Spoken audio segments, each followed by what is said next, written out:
Programme میں ہم بات کریں گے D G I S P R کی انٹرویو کے حوالے سے جو انہوں نے گلوبل ولیج اسپیس کو دیا ہے، اور اس انٹرویو میں انہوں نے بھارتی در اندازی، مودی اگریشن اور اپریشن کی جو ہے حوالے سے بہت ساری باتیں کی ہیں جو ڈوسیئر پاکستان نے سبمٹ کیا ہے، اور اس کے جو سیلینٹ فیچرز ہیں اس کے حوالے سے بھی بات چیت کی گئی، اور یہ بتایا گیا کہ کس طرح جو ہے 5th جنریشن وار اور کس طرح جو ہے سی پیک ایل او سی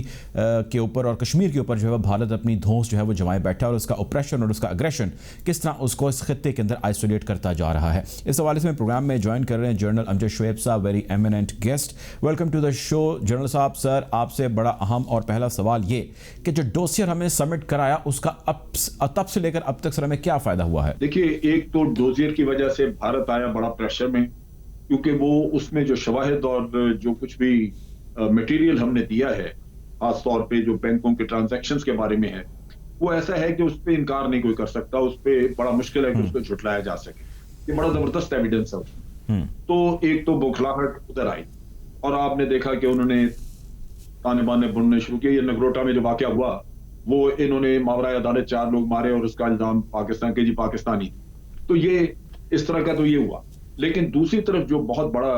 ایک آپ نے اچیومنٹ اس میں کی ہے، آپ نے انٹرنیشنل کمیونٹی کو اس میں انوالو کیا، جہاں آپ نے 5 کنٹریز کو بریفنگ دی، یونائٹڈ نیشن کے سیکرٹری جنرل کو یہ بریفنگ بھی دی اور یہ ہینڈ اوور بھی کیا۔ میں یہ سمجھتا ہوں کہ جتنے بھی پہلے ڈوزیئر دیے گئے، اگر ان پہ کسی کو کوئی شک و شبہ تھا تو یہ ڈوزیئر دینے کے بعد بہت سارا کچھ یقین میں تبدیل ہو گیا، اور آج انٹرنیشنل کمیونٹی سوچنے پہ مجبور ہوگی کہ پاکستان نے جو شواہد رکھے ہیں وہ واضح طور پہ بتاتے ہیں کہ بھارت یہ کام کرتا رہا، اور بھارت کا اپنا منہ کالا تھا، لیکن الزام پاکستان پہ لگاتا رہا کہ پاکستان ٹیررزم کراتا ہے۔ اب اس میں سارے ملکوں کی میں بات نہیں کر رہا، مثلا امریکہ ہے، اس کو پہلے سے پتا تھا، امریکہ اپنی منافقت کی وجہ سے کبھی نہیں بولا، لیکن آپ سوچئے کہ افغانستان کی سرزمین سے پاکستان کے اندر جو ٹیررزم ہو رہا تھا، اور ٹی ٹی پی وہاں بیٹھی ہے، امریکہ اور نیٹو ساری انٹیلیجنس ایجنسی وہاں موجود تھی، تو کیا ان کو پتا نہیں تھا کہ کیا ہو رہا ہے یہاں پہ؟ ان کو تو سب، لیکن وہ بھارت کی ہمدردی میں اور بھارت کے ساتھ جو ان کے اپنے اسٹریٹجک انٹرسٹ تھے اس کی وجہ سے وہ بولے نہیں کبھی۔ لیکن یہ جب آپ ان کو کنفرنٹ کریں گے ان چیزوں کے اوپر، تو ان کے لیے بھی منہ چھپانا مشکل ہوگا، وہ بھارت کو کچھ نہ کچھ اس کا دباؤ آئے گا ان کی طرف سے۔ تو اس لحاظ سے یہ ڈوزیئر بہت مختلف ہے ان ڈوزیئرز کی وجہ ان کے مقابلے میں جو ہم پہلے دیتے رہے ہیں، کیونکہ اس میں بڑے سالڈ ایویڈنسز موجود ہیں۔ ٹھیک ہے، اچھا سر، یہ بتائیے گا کہ اب یہ ڈوزیئر ہم نے دے دیا، اور اس کے دیے جانے کے بعد جو ہے وہ انٹرنیشنل ایک پریشر ہے جو ڈیفینیٹلی انڈیا کے اوپر آ رہا ہے، اور اس کی وجہ سے پریشانی کا شکار ہے، آپ نے جیسے کہ ذکر کیا۔ یہ بتائیں کہ اس سارے کا جو کشمیر کے اندر 9 لاکھ اس نے فوج رکھی ہے، اور جو وہاں پر آپریشن ایک اگریشن جاری ہے 5 اگست سے آنورڈ، اس کشمیر والے معاملے میں کتنی مائلیج پاکستان کو ملے گی یا کشمیریوں کو ملے گی آفٹر دس ڈوزیئر سبمیشن؟ دیکھیں، ڈوزیئر کا ایک بہت بڑا جو مسئلہ تھا یا جو بہت بڑا امپیکٹ ہم اچیو کرنا چاہ رہے ہیں، وہ یہ ہے کہ دنیا کے سامنے بھارت نے ہمیشہ یہ کہا کہ کشمیری تو مطمئن ہیں، ان کا تو کوئی ایسا مسئلہ نہیں، لیکن کچھ تھوڑے بہت ہیں، کچھ پاکستان سے ٹیررسٹ آتے ہیں، کچھ یہاں پہ آگے ملاتے ہیں، اور یہ انفیکٹ پاکستان کا سپانسرڈ ٹیررزم ہے، یہ کوئی آزادی کی جدوجہد نہیں ہے۔ ہمارا ہمیشہ سے موقف یہ رہا ہے، اور یہ درست ہے، کہ یہ انڈیجنس ہے، یہ کشمیریوں کی اپنی جدوجہد ہے، اس میں پاکستان انوالوڈ نہیں۔ جب آپ بھارت کا یہ چہرہ دکھاتے ہیں جس میں بھارت یہ کہتا ہے کہ پاکستان ٹیررزم کراتا ہے، اور ہم شواہد یہ دیتے ہیں کہ ہم نہیں کرواتے، بھارت کروا رہا ہے، اس کے ساتھ کمبائن یہ کر لیں کہ ہم نے بھارت کے ان الزامات کے جواب میں جو وہ کہتے رہے کہ پاکستان میں لانچ پیڈ ہے، یہاں سے کشمیر میں لوگ جاتے ہیں، اور ہم نے وہ 14 لانچ پیڈ آئیڈینٹیفائی کی، ہم نے پوری دنیا کو کھلا کہا کہ جہاں یہ لانچ پیڈ بتاتے ہیں ہمیں نہ بتائیں، ان سے پوچھ لیں اور جا کے دیکھیں، کیونکہ ہمارا تو مسئلہ تھا۔ اور پھر یہ کہ ہمارے ہاں یہاں پہ یونائٹڈ نیشن کے آبزرورز موجود ہیں جن کو آزادی ہے، جہاں جی چاہیں جا کے دیکھیں، وہاں ان کو اجازت نہیں ہے، انڈیا میں وہ کشمیر سائٹ پہ آ ہی نہیں سکتے۔ لہٰذا ہم نے اس ڈوزیئر کے تحت یہ بھی ثابت کیا کہ کشمیر میں جو کچھ ہو رہا ہے وہ وہاں کا ہے، وہ خود انڈیجنسلی کام کر رہے ہیں۔ تو کشمیر کی جو آزادی کی جدوجہد ہے،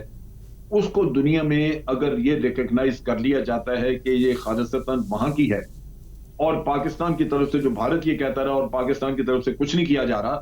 تو اس کی وقت بہت بڑھ جائے گی، اس جدوجہد کے اوپر حمایت دنیا کی آنے کی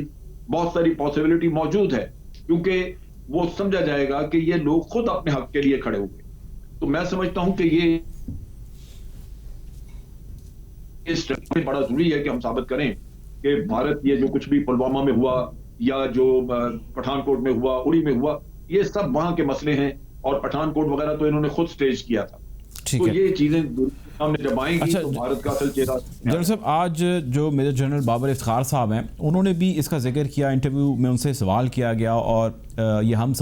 جانتے ہیں اور یہ مانتے بھی ہیں، بہت سارے دنیا کے لوگ، ممالک بھی مانتے ہیں کہ بھارت جو ہے وہ سی پیک کے خلاف ہے. لیکن اب سی پیک ظاہر ہے وہ گیم چینجر صرف پاکستان کے لیے تصور نہیں ہوتا. سی پیک گیم چینجر اس پورے خطے کے لیے تصور ہو رہا ہے کہ وہ ایک ایسا ہب جنریٹ ہو جائے گا یا ہو چکا ہے، یہ جس کی بنیاد ڈال چکی ہے، جس پہ کام ہو رہا ہے، جس سے سارا کچھ چینج ہونے جا رہا ہے. تو اس کے اگینسٹ جانا is not going against Pakistan only, یہ تو ایک خطے کے اگینسٹ جانا ہے یا اس کی پراسپیرٹی کے اگینسٹ جانا ہے. آپ کو لگتا نہیں ہے کہ بھارت اگر ایسا کر رہا ہے تو یہ تو بالکل ہی آئسولیٹ کر دے گا بھارت کو، یہ کرنا اس کا سی پیک کے اگینسٹ؟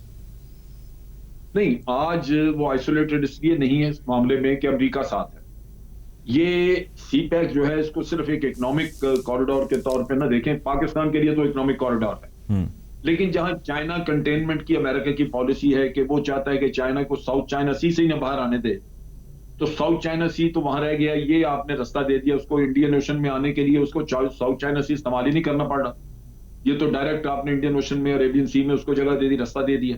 تو چائنا کنٹینمنٹ کی پالیسی امریکہ کی فیل ہو. لہٰذا اس معاملے میں امریکہ بھی شامل ہے، انڈیا بھی شامل ہے، اور گلف اسٹیٹس بھی کچھ شامل ہیں جن کو یہ فکر ہے کہ کل کو اگر گوادر اتنا ڈیولپ ہو گیا کہ وہ